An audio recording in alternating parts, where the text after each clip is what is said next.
Your ATAR is no way near as important as you think it really is. I often speak to students, and the way they put the ATAR on a pedestal is kind of scary in my opinion, because a lot of people think that the ATAR that they get is going to set them up for life, right? It's actually such a sad reality. A lot of people, probably you involved, you probably think that when you get that ATAR, when I reach that ATAR, then I can live the life I want. I'm chilling, I'm gonna get this, I'm gonna get that, I'm gonna get rich, I'm gonna blah, blah, blah, blah. It's not true.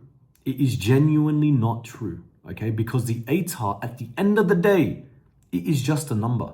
It really is just a number. And the truth is, once you do get the ATAR that you get, whether that's a 90, 95, 80, 70, 50, you're going to have around 2 weeks of remembrance and happiness or sadness, and you're going to forget about it. You genuinely will forget about the ATAR once you get it.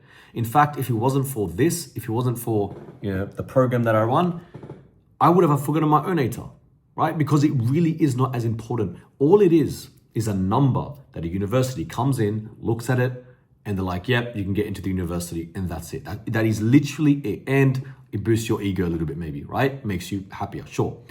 But once you get that ATAR, the number is not going to save you. The number isn't going to determine your success. Even me right now, the fact that I got a 97 plus ATAR and became the Dux in my cohort and got a scholarship and done all these things, that hasn't been the thing that determines how much money I'm going to make or how successful I'm going to be in life, or, whether I'm gonna, it doesn't matter. It doesn't have any influence. Again, the only thing that the ATAR does is that it's a number that a university uses to get into the course that you want to study. That's it.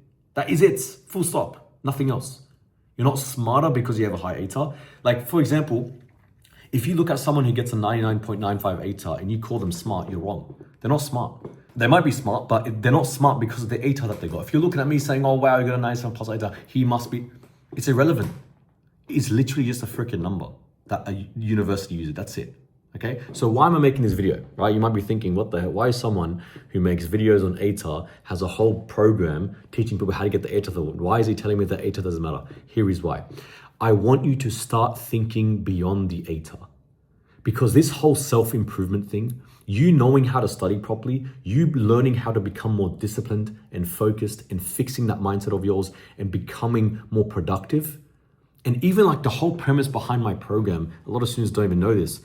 The whole premise behind my program, although it says ATAR and although it says make your academic comeback, the true value behind it is the fact that these skills of becoming more focused, of fixing yourself, of getting rid of the bullshit that you have with your own self, the mindset that you have, the poor mindset, the poor habits, the way you study, that is going to be with you for the rest of your life, unless you fix it. You see, a lot of people think that their procrastination, their discipline, their lack of focus, all their issues that they're having in high school, a lot of people think that once they get into university, it's all good. They can be their own man or own girl and find their own way. Bullshit. It's not true. If you have a problem right now of poor grades, the problem is going to get 10 times worse in university. If you right now have the problem of bad habits, once you graduate high school, whether you go to uni or not, those habits that are bad are going to go 10x higher. If you have a problem with lack of focus or a lack of discipline or distractions or procrastination, they will not go after high school. They're going to get even worse. So that is why I'm so passionate about you fixing yourself. Because even me, the reason why I feel so proud of myself that I achieved that ATAR wasn't because of the ATAR. It genuinely wasn't because of the academic side of things. It was because what I did during year 11 and 12 shaped my life for after school, not because of the ATAR I got, but because of me. I fixed my shit, I fixed my problems, I fixed my lack of focus, I fixed my gaming addiction, I fixed my, even in university, right? Let me tell you a funny story. Right now I'm on a break off university, been focusing on making Dux Academy the best program out there. But when I was in university, right, there will be students in chemistry asking me for help when I didn't even do chemistry in high school. So why they're asking me for help? Because I know how to study properly. I know how to learn things. So that's why when I was in university, I easily learned chemistry. Even when I learned advanced extension level math in university, I found it easy. I actually learned it easily. Why? Because I knew and I developed the skill of studying during year 11 and 12. Right now, the whole business that I run, Dux Academy, the reason I'm able to do well with that is again because of the habits, the discipline and focus that I developed during year 11 and 12. So I want you to start thinking beyond the ATAR. Don't be like, because I'm now aiming for a 70 ATAR, I'm not going to bother waking up early, fixing myself, becoming better, improving myself. You should be doing it either way. Because the truth is, even if I did not get a 97 plus ATAR, I'd still be where I am today in terms of my own personal success that you guys personally don't know about, right? Like personal success, right? Because the habits and the mindsets, that is what sticks, not the ATAR, okay? So don't ever say to yourself, oh, because I want to get a 90 plus ATAR, I will do X. Be like, I will do X. That's it. Why? Because I want to be a successful person. And let me tell you a funny statistic, right? If you look at, like statistically speaking, people who go to private and selective schools, they do very bad in university and life afterwards.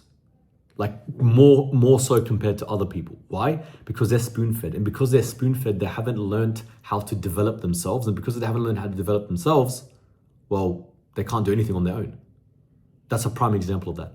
Okay, so from now on, don't attach your whole life and identity on the ATAR. Focus on fixing yourself so that not only you can get the ATAR you want, but also achieve anything you want in life after school. Okay, and that's exactly why I started Dux Academy. That's exactly why I do what I do. Because, like, for example, my students right now, the way that I've taught them how to study, they're going to use the exact same thing in university. The way I've taught them how to train their own mind, they're going to now be able to break their poor beliefs for the rest of their lives. The way I've taught them how to change their habits, manage their time, it's a universal thing that they're going to always apply, right? So to summarize everything, the TLDR, the ATAR isn't as important as you think. What is as important is you, because every result you get, every goal you want to achieve, it's always a byproduct of you. You are the one who produces the results that you want. So you need to fix you because you produce it. That's it.